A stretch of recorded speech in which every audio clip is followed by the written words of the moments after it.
We are on to week 7 of the NFL season. What is going on, y'all? Fox Sports Talk back at it with another video talking, of course, some NFL. If you're new to the channel, welcome. Make sure to go ahead and subscribe by clicking the big red subscribe button down below and turning on my post notifications because I do post weekly videos, sometimes every day, so you don't want to miss out. Here to give you guys my preview and predictions for week 7. So I'm going to give you guys all my picks for week 7 with the spreads and everything else in between. While you're at it, though, make sure to also follow me on my social media links down below and on the screen for my Twitter, my Instagram, all of that good stuff.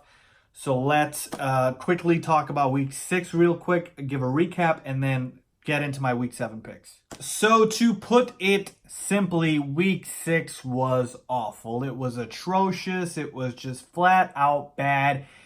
And I got too cute. I got too cute, folks, with my picks. I tried too hard, and I know when I do this, and it's frustrating because I know the mistakes that I made by picking those teams when it was obvious, to go in the other direction, going with your heart sometimes over your head. And obviously I try to make objective picks based on numbers and more so than gut or anything like that, But like certain picks, man, last week, I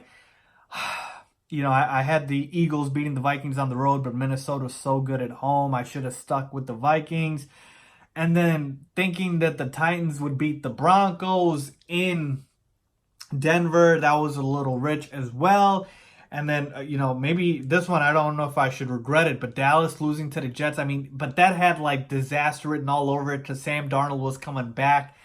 And it's just some things where I know what I have to do. And we've been on a little bit of a cold streak. So last week I went 5-9, which is by far my worst week. I think it's the first non-winning week of the entire season, okay, thus far. So through 6 weeks, 5 have been, winning weeks, and this is the first non-winning week.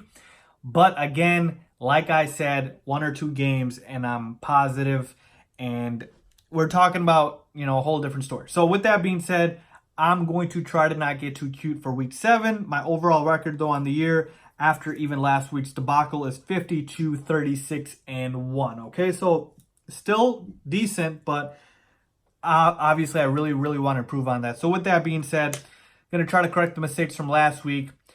Great week, though, in DFS for me, Daily Fantasy. If you guys do play that, go ahead and follow me on my social media. I can help you guys out with that. With that being said, DFS Fantasy went great and won in a couple of my leagues in season long. But again, the picks were not that great. So let's move on now to week 7. We will start with the Thursday night game. We've got the Kansas City Chiefs at the Denver Broncos. Now, the Chiefs are not playing that well, coming off of 2 losses to the Colts and the Texans, and they do not look like the same Chiefs team that we saw earlier in the season. Patrick Mahomes has not played like the MVP level Patrick Mahomes that he started the year with, and he's clearly fallen behind Russell Wilson in the MVP race. There's no doubt about that. Now, he's dealing with a little bit of a nagging ankle injury, I believe, but here's the thing. You're going against a division rival at Denver, so in Denver, and that's going to be tough, folks. Now, here's the thing. Kansas City should still win this game. They're favored by 3 on the road because they are by far the better team, and the offense for the Broncos is atrocious. But it's going to be close. It's going to be very, very close, folks. So close to the point where I might actually take the Broncos and the points here. So I think I'm going to stick with the Chiefs just because you got Tyreek Hill back. Obviously, you still have Travis Kelce. No Sammy Watkins this week, but you've got the other guys to step up like a DeMarcus Robinson, like a Mecole Hardman, and you still have your entire backfield healthy. So I think the Chiefs should be able to win this game. I kind of want to take the Broncos and the points with the -3. I feel like it'll be a really close, but I'm going to go with the Chiefs to win this game and actually give me the points with the Broncos, okay? So I think it'll be a very close game, decided by a field goal or less, okay? But I'm going to take the Broncos. Division games are tough, folks. They are really tough, okay? The Chiefs. I'm going to take the Chiefs. I keep saying the Broncos. I'm taking the Chiefs, but give me the Broncos with those points, okay? Now let's move on to the Sunday games. We've got the Rams at the Falcons. Rams are favored by 3 in this game. They just made the blockbuster trade for Jalen Ramsey after putting Aqib Talib on IR and trading Marcus Peters.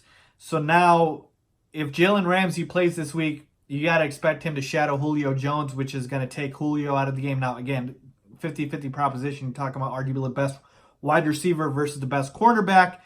But this is going to be a shootout, folks. I believe the over-under is 54 in this game. In Atlanta, I want to pick the Falcons. I really, really want to pick the Falcons, folks. And the line is -3. And I'm going to take the Falcons with the points. But I'm still going to pick the Rams to win this game. Because if the Rams lose this game, their season is done. Over. And I know that seems like hyperbole and I'm overreacting fast. It's only week 7, folks. The San Francisco 49ers are undefeated. The Seattle Seahawks just have 1 loss. The Rams cannot have 4 losses on their record and expect to win this division. So this is essentially a must-win for them. I expect Jalen Ramsey to be out there to help the team win. So I'm going to go with the Rams, but give me the Falcons and the points. Let's move on to the Miami Dolphins at the Buffalo Bills. The spread is -17. And folks, what have I told you in the past weeks when the spreads have been this large? Usually you shy away, right? You usually take the other team. But we've seen these instances where certain teams, Miami, for example, which are tanking, clearly you got to take the points. And give me the Buffalo Bills. This is going to be a complete domination, a complete shutout. The Bills defense is arguably the best in the NFL, certainly top 5. And their offense is decent. And Miami is just awful. They're starting Ryan Fitzpatrick this week. So the QB carousel continues in Miami. Doesn't matter you put Josh Rosen or Ryan Fitzpatrick.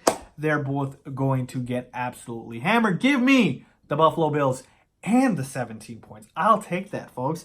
Let's move on to the Jacksonville Jaguars at the Cincinnati Bengals. The Bengals are winless this year. The Jacksonville Jaguars coming off not ashamed of a loss to the Saints, and I predicted the Saints to win that game because, again, the Saints are arguably the best roster in the NFL, but the Jaguars should come here and bounce back. Even on the road, they're favored by 3. I will take the Jaguars and the points here. Leonard Fournette should have the best game of the year for him. He's going to run all over this Bengals run defense that can't stop anybody. I've told you guys over and over again, we saw what Lamar Jackson did to that defense last week. The Bengals are just atrocious. I don't even know if A.J. Green's going to be back this week. I don't care. The Bengals are awful. Yes, they're at home, but give me the Jaguars to win this game. Let's move on to the Minnesota Vikings at the Detroit Lions. Okay, this is a very tough game, and even Vegas doesn't know who they want because it's -1 in favor of the Vikings, who are, again, on the road. Division games are tricky, folks. I always try to tell you, division teams know each other very well. And so they're not going to be, those domination type of games. I'm tempted to take the Vikings here because they are, to me, the better roster. And, Kirk Cousins is playing well. But you're talking about a Detroit team that got screwed out of a win against Green Bay by the referees. Everybody's talking about it. I believe the Lions come out here, make a statement at home, win this game against the Vikings. Give me the Lions to win this game. Let's move on to the Oakland Raiders at the Green Bay Packers. Packers favored by 6.5 in this one. And they should be able to handle the Raiders, though the Raiders have been fairly impressive from what we expected them to be this year. Okay, they beat the Bears last week, so that was a big upset. And I do believe Josh Jacobs, their rookie running back, is very, very good, and he should have a very good game against the Packers' leaky run defense.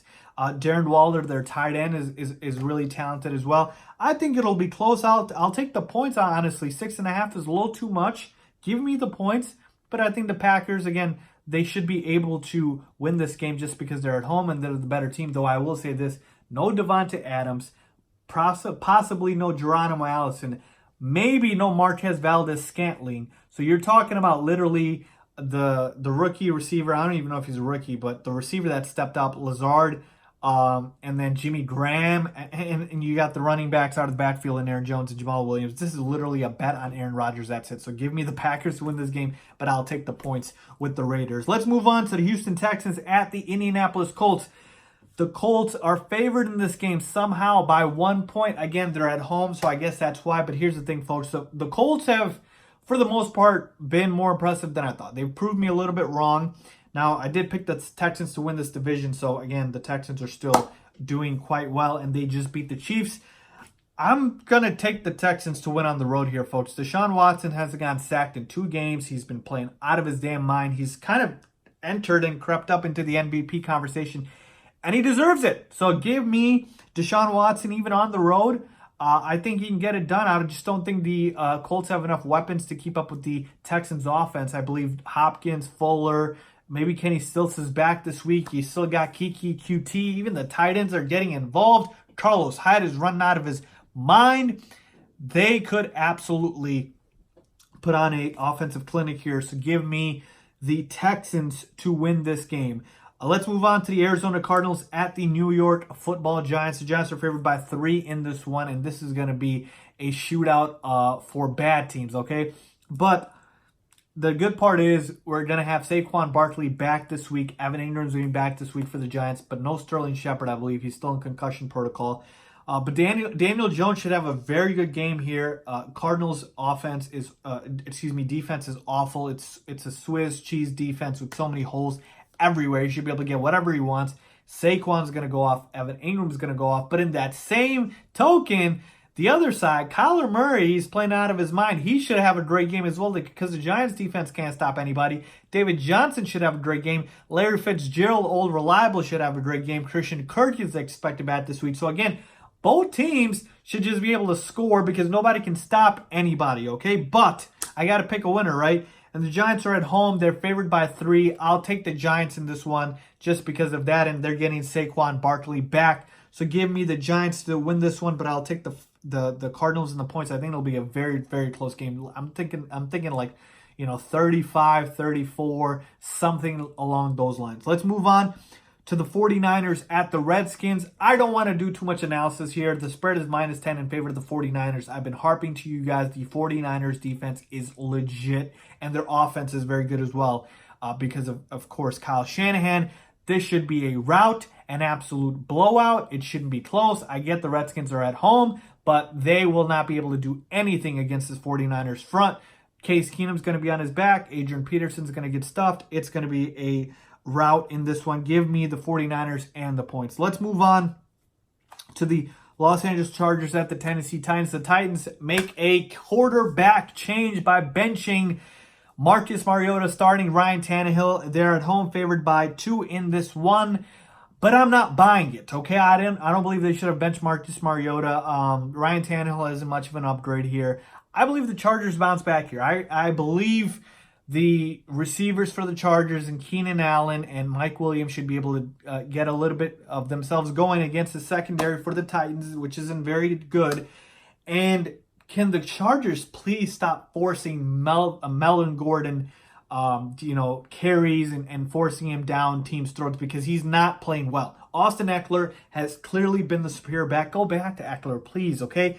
After that showing against the Steelers on Sunday night, the Chargers have to come back. I mean, their season would, be teetering at 2-5 if they lose this one. I mean, that is bad. This is almost a must-win for them. Titans, we know they're not doing anything this year. So I'm going to take the Chargers in that one on the road. Let's move on to the Saints at the Bears.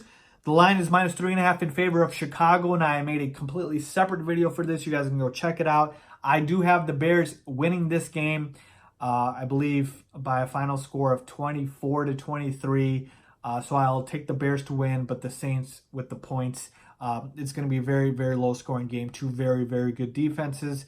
But I made another video completely breaking that game down, so you guys go check that out. Let's move on to the Ravens at the Seahawks. The Seahawks are at home favored by 3.5 in this one, and I am picking them to win this game. I'm not betting against the MVP, folks. Russell Wilson is the MVP. I'm not betting against him. Yes, Lamar Miller has been pretty good this year. Actually, he's been a little up and down the last few weeks, but they're on the road. Russell Wilson's playing out of his damn mind. The only bad thing is he lost the starting tight end, Will Dissly, to an Achilles injury, so they'll have Luke Wilson replacing him, but don't bet on Russ or against Russ. Give me the Seahawks to win this one, and I'll take the 3.5 as well. Let's move on to the Philadelphia Eagles at the Dallas Cowboys. This is the night game, the division rivalry game. Dallas favored by 3. Folks, something about the Cowboys I just can't buy. Dak Prescott, to me, hasn't done anything against good defenses. All his stats have come up against bad defenses. You take a look at the Cowboys against the Jets last week. They lost to them. No Amari Cooper probably this week. So you just have Michael Gallup and Jason Witten. I mean, unless Ezekiel Elliott does something and just runs all over this Eagles team, which you can't run on them. Their weaknesses in the secondary, so Dak Prescott will have to tear them apart with his arm, which I'm not thinking he's capable of doing. I'm going with the Eagles in this one, folks. I really am. On the road against the Cowboys, I can't buy into this Cowboys team. I just can't. I'll take the Eagles, even though they have a leaky secondary. They still have a good offense. Maybe Deshaun Jackson's back this week. They still have a good front line on the defensive end, so they should be able to win this game, though it will be close. I don't know if I'll take I don't have to take the 3 because I'm picking the Eagles. So give me the Eagles in this one. And finally, let's close it out with the Monday night game.